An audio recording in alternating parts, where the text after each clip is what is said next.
Ever since I started kind of the spiritual path,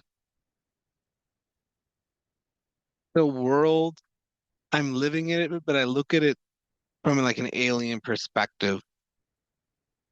I'm just kind of existing on this planet. I'm not of it. I'm just here, kind of like I'm passing through. I'm gonna die someday, and everything's temporary. You can't take anything with you anyway. So I view it like a video game. I'm here to play my one life, like a Super Mario when you have like those three lives.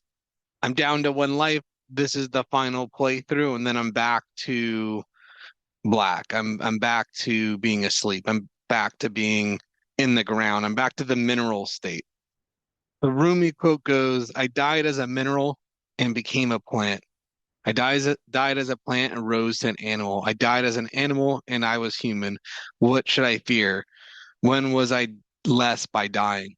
So I kind of feel like there's lots of ideas of reincarnation that people just assume you're coming back as another human. I think that you might end up as the mineral. I think there's a joke that like we humans are the AI of the minerals. We're the AI, we're built of the elements. We're built of phosphorus and all these, H2O, and we're built the food we eat and all this stuff, we're built from this very planet. So, the old Bible quote, like dust we came and dust we shall return. There's some wisdom in that in the Bible where we're made from clay. In a way we are. Actually, scientifically we are. And I think Kickton On says something with faith, with prayer, you have a new energy, you have like a bounce in your step. When I didn't have that, I was always trying in some way to fit into this world, whether at work, at school, in life, in dating. I was always, I never felt it was like imposter syndrome to be on this planet. Maybe it's my neurodivergence being ADHD. I naturally don't fit in. Um, but it was more than that. I always felt like I never understood this world and the rules. And now I feel like it's the other way around. It's a privilege to know me and to talk to me. And it's weird. It's not an arrogant thing. It's not that I think I'm better than anyone. It's just more the work I've done. I feel like I don't have much to say outside of kind of spiritual things. So I live in this world. And if you cross my path, the spirit, the soul of existence, God, the universe, there's a reason why we cross paths. They say everyone in your life, they're there for a season. It might be forever, it might be for a bit, but there's a reason why we cross paths. We're all each other's teachers. So I kind of feel like if I'm in someone's life, there's a reason for it. And if I'm booted from someone's life, there's a reason for it. So I kind of don't have those attachments to relationships anymore.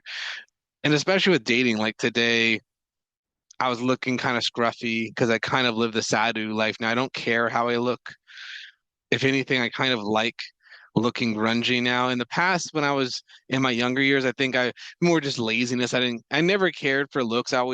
For me, it's always, even before I was spiritual, I always valued the person's character.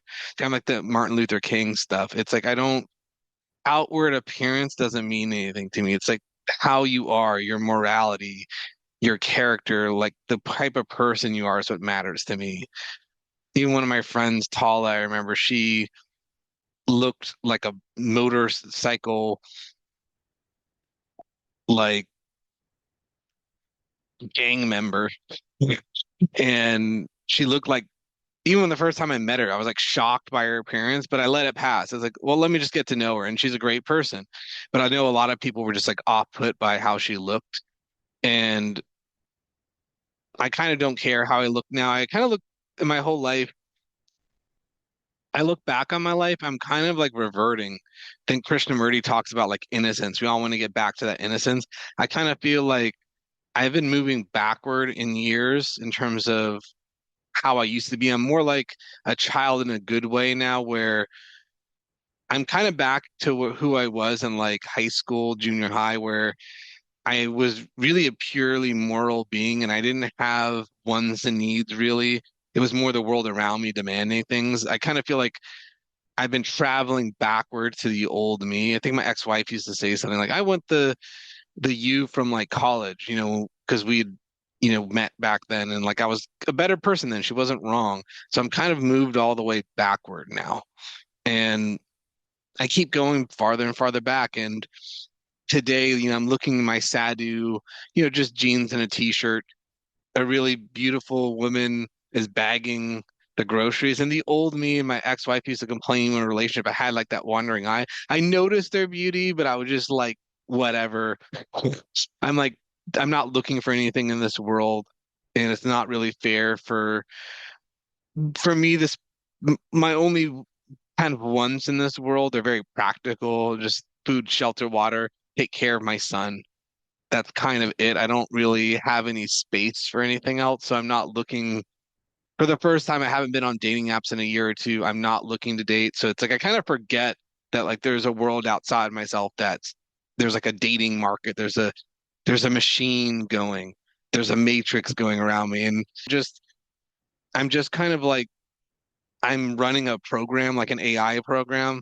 I flip on an AI switch and I do the normal worldly stuff. So it's not, I'm like kind of autopiloting it, the conversation. I'm like, she could sense I think she's attractive, but I'm not like fawning over, I'm not acting weird. I'm acting normal. It's like she's thinking it's confidence, but it's more like a spiritual thing. And it's funny now too, if someone was to approach me that I was interested in, it's it's crazy, but I feel like it's the only thing I can do. I would just be like, what's your spiritual religious beliefs? That's how that would be my pickup line. Like I don't want to waste the moment anymore with trying to date on this plane of existence if it's not going to bring me closer to God, kind of thing. Ram Dass talks about that. Like everything you do in this life, you shouldn't do it unless it's bringing you closer to God. So unless this relationship is going to move me closer, I don't want to waste time with women. Women, of course, very attractive, etc. I still have those urges, but I've been celibate for since 2019. And it's 2026. So it's kind of like for me to break something like that, it would have to be a special person. And I'm kind of in the position now where I'm fine if I never broke the celibacy to the day I died. I'm kind of at that point. Like I don't to let somebody in on that level and then it becomes something. There's karma now. Now I'm like wrapped up with this other being. I'm avoiding that as much as I can. And it's gotten easier and easier as time has gone on. So I usually find people have an agenda.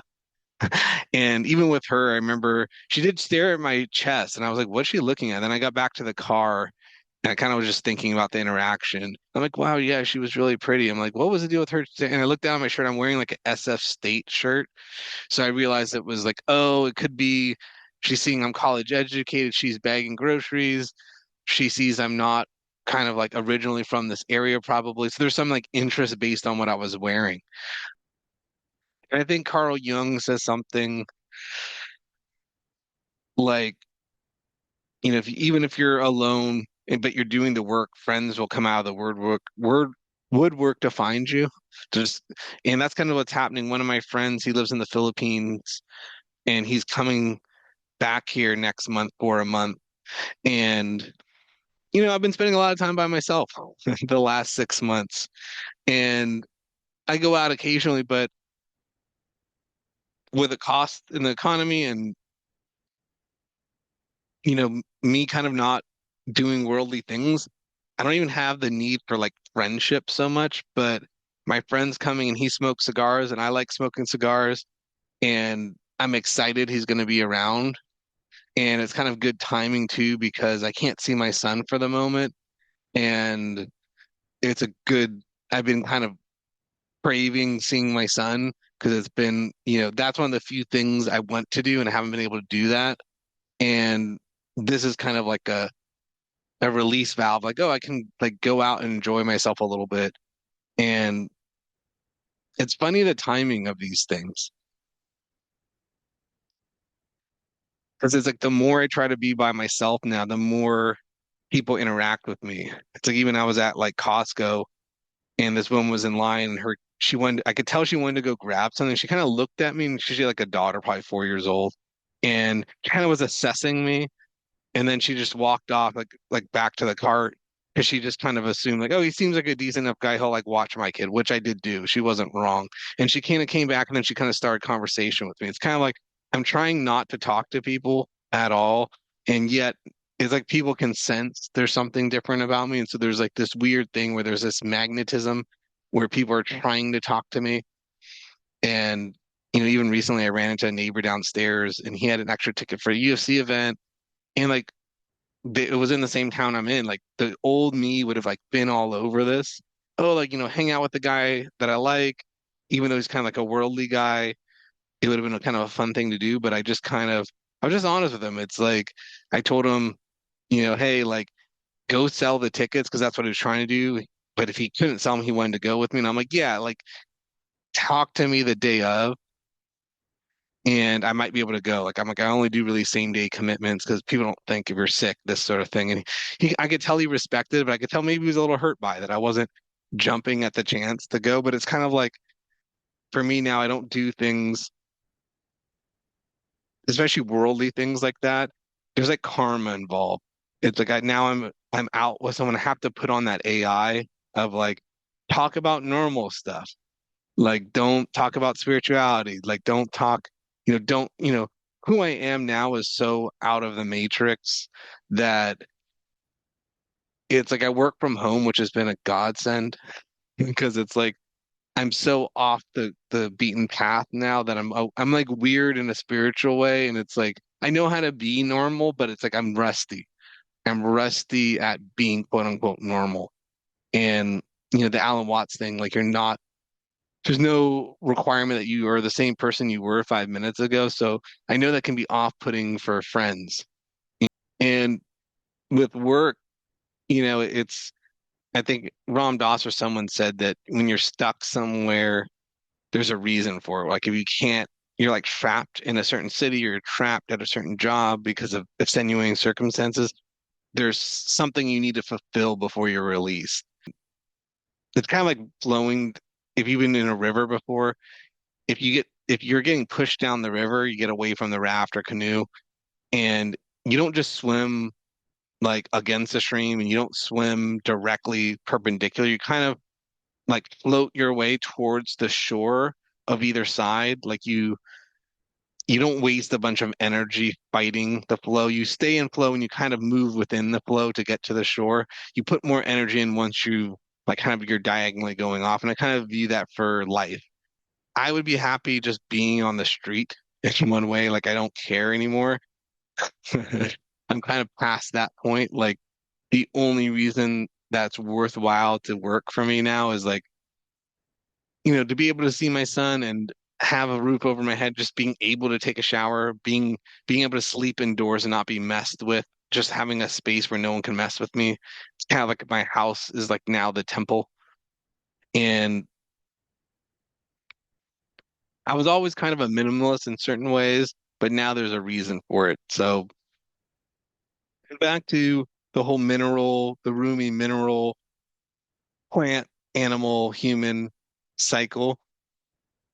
It's, consciousness that, it draws into question, does, an element like phosphorus have consciousness? We probably think it doesn't, but think of, if you look at atoms, there's 99% open space and there's 1% matter, and that matter is bouncing around. It's active. There's something going on. And here's the thing, if you think a tree doesn't have consciousness, there's been studies where it's like the trees communicate with each other. If like grass is cut, it sends out like a scream to the other grass blades. Like we don't really understand everything around us.